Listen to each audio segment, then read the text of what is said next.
The Old World Order is the feudal system, the reign of the pharaohs, especially their firstborns, as monarchs of the countries of the world.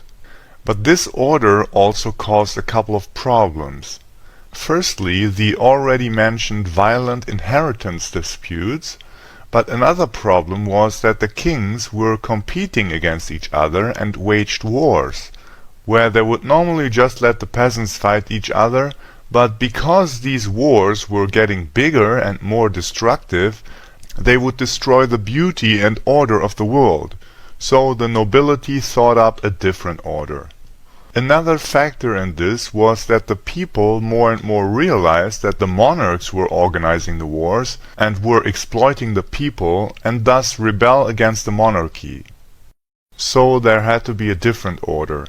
And this New World Order is the reign of the pharaohs from the shadows of Freemasonic lodges. The Freemasons are the secret networks of the pharaonic nobility, symbolized, among other things, by the pyramid with the eye. Through propaganda, the Freemasons fueled the angry mood against the monarchy. If they don't have bread, why don't they eat cake instead?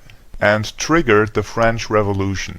After that, Napoleon officially abolished the nobility, and as a side note, put up a lot of obelisks everywhere.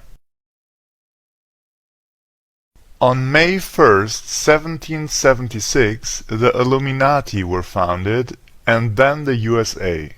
The New World, so America, became the base of the New World Order.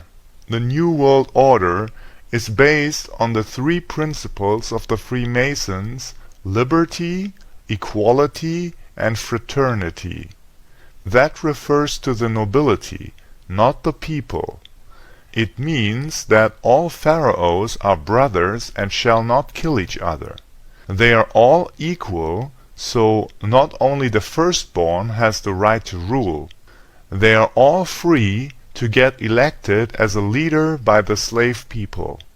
The most convincing of them may become king for 4 or 5 years, so one legislative period. Here's a funny side note. The word parliament is said to come from French from the two verbs parler and mentir, to speak and to lie.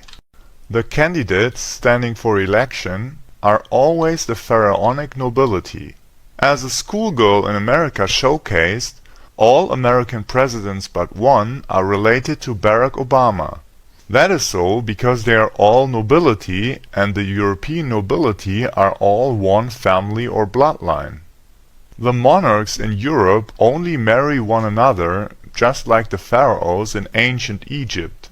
Of course, parasitic rule over society has a lot of negative consequences, and from these a wish arises within the masses for a general bettering of the situation. Therefore, the pharaohs thought up various ideologies and systems: nationalism, communism, national socialism, liberalism, democracy, and so on.